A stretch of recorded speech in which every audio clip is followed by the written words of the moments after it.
Hi, I'm James Wildman, I'm Josh Ederson. and we're students here at the Center for Applied Mechatronics. We built a 4-man's foot pump. It basically generates pressure using your own body weight. This is a hydraulic schematic and an electrical schematic for a foot pump. Right here we got the 2 push buttons, and then the valve, solenoids on the valve. And then here's our cylinders that we're actually using for the pumps, the 2 check valves for the low pressure side, and then our 2 check valves on the high pressure side.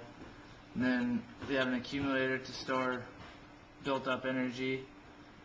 We also a pressure gauge and flow control, so we don't dump all the fluid, so we can keep fluid in here so we don't have to work as hard to do the actions that we want to do with it. And that's pretty much it. Well, as you can see here, it's got the Stairmaster type setup.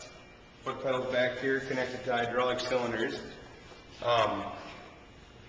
As this is raising up here, it's drawing fluid into this reservoir that's flowing in down here. It's coming through a check valve, and when the pedal comes back down, it's compressing that fluid that's inside the cylinder and sending it upstream to the high pressure end. And with this check valve in here, it closes off and going back to the reservoir on that second stroke. So, like I said, here we have a reservoir. Here's an accumulator to help build more fluid, move the cylinder farther every time. And up here we have the push buttons. Alright, these are the 2 push buttons that operate the 2-position 4-way dual solenoid valve. One button allows the fluid to flow on one pressure to cause the cylinder to lift. The other button causes it to retract. And then this is the valve, the 2 solenoids, and these are the pressure lines. This is the return line to the reservoir, and then this is the high pressure line coming from the check valve, flow control, which gives us our high pressure.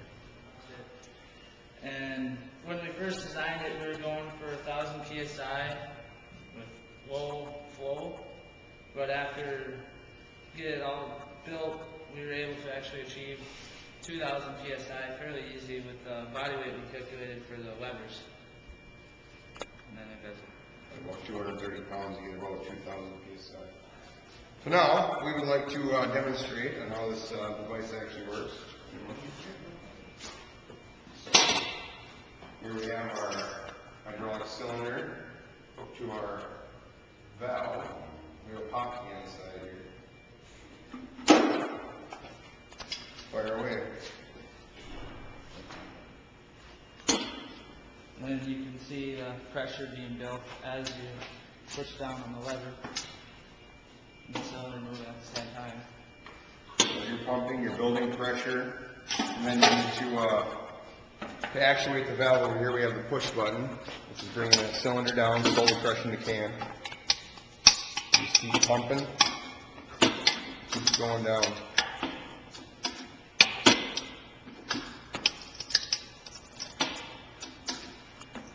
When you get bottomed out, Right there. yep, stop. When you get bottomed out, you just hit the other button, which actuates the other side of the valve, shifting the spool inside of there, reversing the direction of the flow to the cylinder, allowing it to retract. The main reasons we decided to build this is because instead of buying a $3,000 power unit that you'll maybe use once a month to move something a small way, you can build this and do the same thing for $200 versus $3,000 for a power unit. Yes, this is not ideally made to be a can crusher. It's just a decent example that we could come up with. But there's other different types of applications that would be similar to this. I would assume you could use it for. We never tried anything as far as a rotary motor or anything, but we just basically want to see that if we could build 1,500 to 2,000 psi doing it manually, doing it, just the body weight.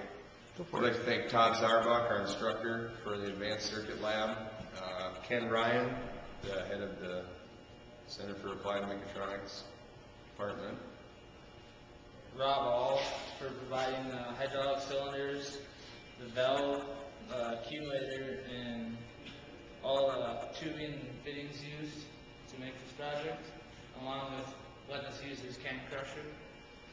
And I'd also like to thank everybody out there that believed in us and knew that we could do this project.